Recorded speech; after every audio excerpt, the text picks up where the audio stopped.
গণহত্যার বিচার তো মাপ চেয়ে শেষ হবে না, মাপও চায় না। কয় যদি কারো মনে দুঃখ দিয়ে থাকি, আরে ৭১-এ ৩০ লক্ষ লোক মেরে ফেললেন, ১,৫,০০,০০০ বীরাঙ্গনা বানা ফেললেন, ১ কোটি লোককে ভিনদেশি বানায় ফেললেন, আর সব রাস্তাঘাট ব্রিজ সব ধ্বংস করে দিলেন, সব লুট হয়ে গেল। আপনি এখন বলবেন যে কিছু হয় নাই, কিছু হয় নাই, সব মাপ চায় শেষ হবে? গণহত্যার তো মাপ হয় নাই। এটাকে স্বীকার করতে হবে এবং এটার জন্য তাদের বিচার ভোগ করতে হবে। কারণ বহু দেশে বিচার হয়েছে, মাপ চেয়েছে, ফর্মালি সে বহু আছে।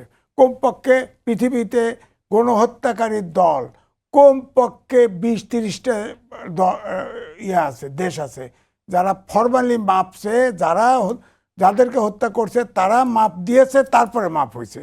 তা আপনি মুসলিম ধর্ম তো আছে, যাকে আপনি হত্যা করবেন তার পরিবার মাপ না করলে তো মাপ হবে না। এখানে তো বিচার ছাড়া তো কোনো রাস্তা খোলা নাই।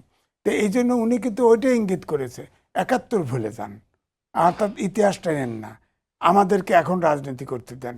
শহীদ মিনারে গেছেন না ফুল দিতে, কয় সরকারি আচার পালন করতে আইছি, অর্থাৎ মন থেকে দেশ মানে না।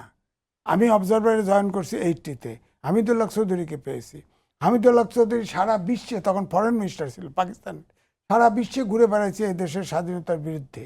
হ্যাঁ, কিন্তু সাংবাদিকদের কারণে অবজারভার ছিল স্বাধীনতার পক্ষে। কিন্তু তিনি মৃত্যুর আগ পর্যন্ত দেশকে স্বীকার করে নাই, মৃত্যুর আগ পর্যন্ত স্বীকার করে নাই। পাকিস্তান একটা দেশ, তারা বলছে এটা হয়ে গেছে, ভেঙে গেছে, দেশ ভেঙে গেছে। এবং জামাতের আমির কিন্তু বলেছে ৪৭-এ আমরা ভূখণ্ড পেয়েছি, ৪৭-এ ওনারা ৪৭-কে অন করে।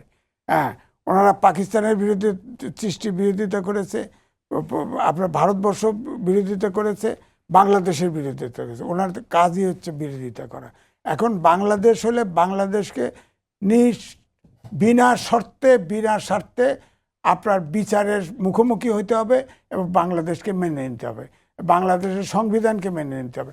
আপনার এই সংবিধান, আপনার ধরেন জিয়াউর রহমান, হোসেন মোহাম্মদ এরশাদ থেকে শুরু করে শেখ হাসিনা ১৭ বার মেজর সংশোধন করেছে, সবগুলো যার যার অনুকূলে করছে। আপনি আরও সংশোধন করেন, যেখানে ত্রুটি আছে সংশোধন করেন। এটা রক্ত দিয়ে পাওয়া সংবিধান, এটাকে তো আপনি ছুঁড়ে ফেলতে পারবেন না, ছুঁড়ে পারবেন না। আপনাকে এটা বিপ্লব করছেন, অভ্যুত্থান ঘটেছেন, বিপ্লব ফ্রান্সে আপনার বিপ্লব হয়েছে, সেখানে তো কয়েকবার হয়েছে, আপনার সরকারের সংবিধান চেঞ্জ হয়েছে। আপনি তো বিপ্লব করেন নাই, তখন তো আর্মির কাছে দৌড়াইছেন, আর্মি লয়ে আছে বঙ্গভবনে, আপনি ওত নিছেন, রেফারেন্স নিছেন, সব করছেন অভ্যুত্থান, তখন বিপ্লব ঘোষণা করে সব চেঞ্জ করে দিতেন। এটা তো সমাজতান্ত্রিক বিপ্লবও হয় নাই। সুতরাং আপনাকে এটাকে বহন করতে হবে।